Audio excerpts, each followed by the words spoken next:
Thanks for joining us for another Tantrum House crowdfunding conniption. Today we are looking at the game Hedge Mage from Floodgate Games. As always, we want to make sure you're aware that our crowdfunded videos are sponsored in part by our own Kickstarter backers, as well as by the creators of this game.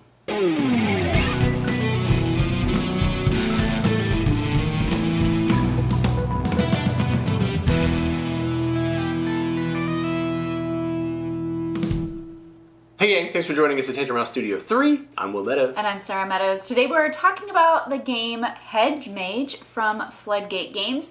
It's designed by Connor Wake and features art from Josh Nelson. This is a 2 to 4 player tile placement game where players are planting hedges, trying to keep their gnomes safe in their own garden, while simultaneously trying to steal gnomes from the neighbor's garden. Floodgate Games was kind enough to send us this prototype copy so we could check it out, so let's go ahead and take a look. To set up the game, give each player their boards, tiles, and 4 of each type of gnome. 3 gnome cards are selected for the game, and they will determine where the 2 tunnels will be placed on each board. Players will randomly place their gnomes face down on all the other shaded spaces, and then you're ready to begin.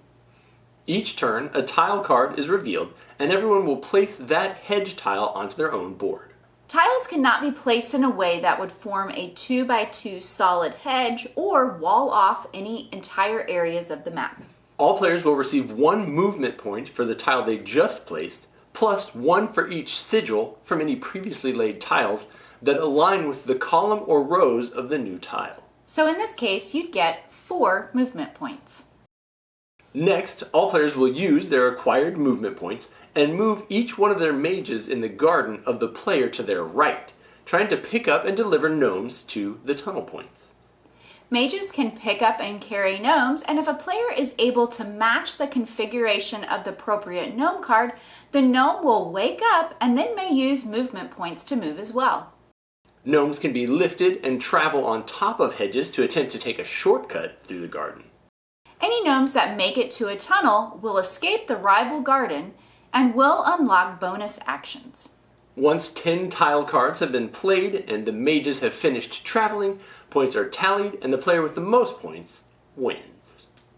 In Hedge Mage, players will be building out their own garden full of different maze-like hedge shapes, trying to, in effect, slow down their opponent, who's going to be kind of sharing the board with them. They're going to be moving the gnomes and the mages on that board, and so you're trying to make their life as difficult as possible while trying to be as streamlined with your movements so that you can save the most gnomes and get them back to your little garden storage shed and unlock all the bonus points for yourself. Yes.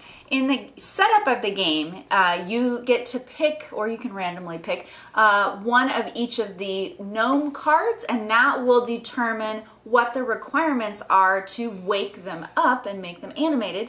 They vary quite a bit, so that can really change gameplay because you'll need to have different ways. So like, for example, one of them is the purple gnome needs to be in the same column or row as one of the tunnels, whereas the orange might need to be next to another orange gnome. So everybody knows what these are because everyone's using them. So that can really determine where you're going to place those tiles and how you're going to move your mages as effectively as possible to get the most bang for your buck. Right, because you are going to be trying to, you only have a very limited number of action points each round. It's going to grow as you go throughout the course of the game, which is pretty neat because you're only going to be moving at 1 or 2 spaces the first 2 turns.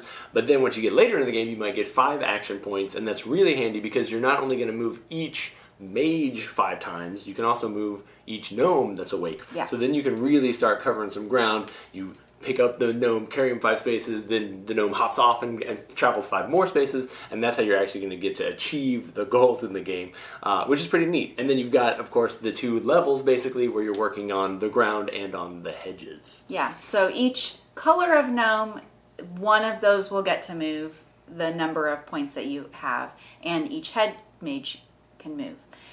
In addition to that, you can use your hedge mage to basically lift your gnome up on top of the hedge to run along on that path, because sometimes, depending on how your opponent has constructed their hedges, they either may have walled you off or maybe they made a path straight for the tunnel. So it may be a better strategy to run on the maze or take a shortcut on top of a maze to get to where you'd like to be. Now, at the beginning of the game, you're also going to get kind of a bonus gnome color that you are working towards that only you will get extra points for. So that's going to help determine kind of which ones you're really going to work hard to get at. There's also, when you unlock some of those additional powers from getting your gnomes home, you might be able to snag a gnome, no, not a gnome shroom, spring shroom, which will allow you to bounce your gnomes up onto the hedges without having to have the mage carry them, which is a neat little unlock.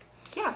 There's also some bonus movement points that can be gained, and those allow you to, they're one-time use, but you can select when you want to unlock those and use them, so just at the right time, at the opportune moment.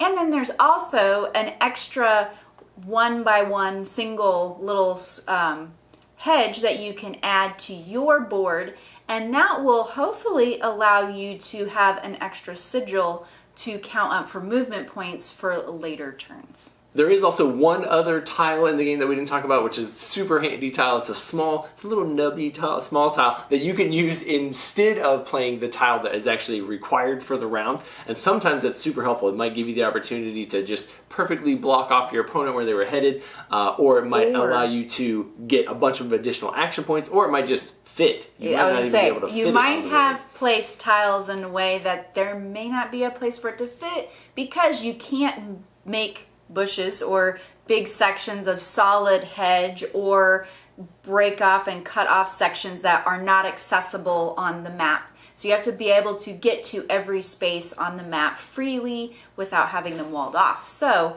that may be needed if you've gotten yourself somewhere where you can't place a tile. Right. It's obvious that the game has been play tested, that they figured out some of those little nuance issues that might be in there. If this sounds like the type of game that you might be interested in, then definitely check out Hedge Mage from Floodgate Games, coming to Kickstarter very soon. And then, as always, thank you guys so much for tuning in, following along, liking all our videos here at Tantrum House.